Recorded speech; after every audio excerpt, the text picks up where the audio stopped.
That, my friends, is the Coca-Cola World Headquarters.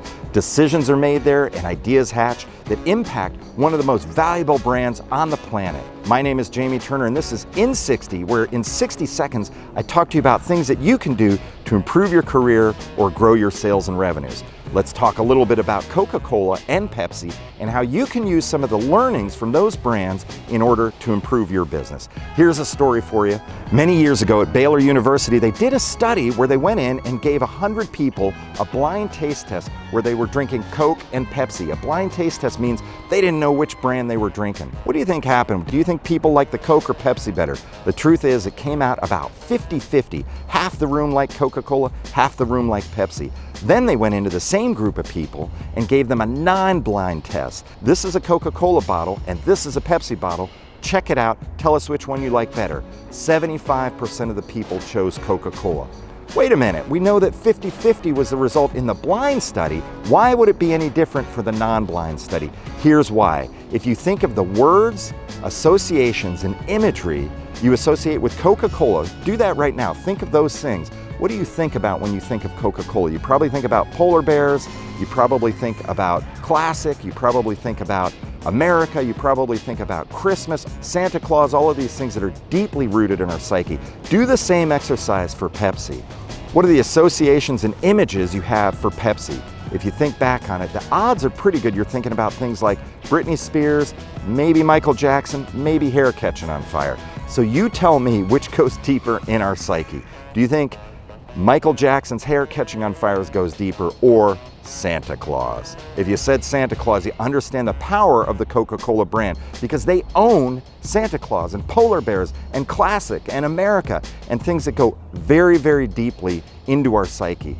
Michael Jackson's hair catching on fire doesn't go very deep in our psyche. So that's the reason why Coca-Cola, when people took a sip of Coke in the non-blind study, they said Coca-Cola was better, is because of the imagery that they associated with Coca-Cola. Now, let's take a deeper dive into the subject so we can learn a little bit more about branding and how you can use it to impact your sales and revenues. Let's head into the office. Hey, we're back, and I know I said we'd be inside the office, but hey, check it out. Look how beautiful this is. It's a beautiful spring day. Why would I spend my time in the office when I can talk to you from outside? First things first, I want to thank Agorapulse for sponsoring this episode. Agorapulse has been a terrific partner of ours. Be sure to check out agorapulse.com. They do wonderful things for social media management. If you're looking for better ways to do your social media, check out Agorapulse. Now, let's talk about the things that we were talking about, which are corporate brands as well as personal brands. We've covered corporate brands with Coke and Pepsi. We're about to talk a little bit more about corporate branding and what it is. Corporate branding is not about a logo, a position, a brand essence, or a marketing campaign. What a corporate brand is about the experience you bring to the table. If you think about Starbucks and what they are, they're not about their logo, they're not about their color palette, they're not about their typeface, they're not about brochures or anything like that. What Starbucks is about the experience that they bring to the table. It's the smell of the coffee when you walk in, it's the barista who greets you, it's the sofas over in the corner, it's the sound of the grinder going, it's the music that they're playing. All those things add up to the Starbucks brand. So remember, a brand is not about a logo, a positioning statement, your message, or anything like that. Although those things are important, a brand is really about the experience you bring to the table for your customers and your prospects. Now, let's shift gears entirely and talk about a personal brand. How does that differ from a corporate brand? A personal brand is very, very important. If you're an entrepreneur, if you're working in corporate America, if you're a real estate agent, a dentist, it doesn't matter. You have a personal brand that you need to bring to the table. So here are three tips that I'm gonna give you on how to make sure you have a terrific personal brand. Tip number one, humility can be your most powerful ally. Humility is a secret weapon that people in personal branding know, because we live in a world where the people who get on the covers of magazines are not humble, but the people who are the power brokers behind the scenes are humble and deliver the goods. So keep that in mind. Don't listen to our culture that says be bragging. listen to your heart and be humble and do the hard work. The second thing is remember that you are the average of the 5 people that you surround yourself with. Wow, what does that mean? That means basically, if you surround yourself, check it out. Go count the 5 people you spend the most time with. If you don't like them, if they're not at the top of their game, if they're not doing things that are terrific in the business world as well as in their personal lives, switch friends, because you're the average of the 5 people you surround yourself with. And the better people you surround yourself with, the better you're gonna be on the professional front and the personal front. Final thing is something that's really important, and it seems obvious, but if you practice this, it's really terrific. Be your authentic self. Now, I have a friend named Mari Smith who is her authentic self in everything she does. She talks about Facebook and delivers the goods. She does her homework.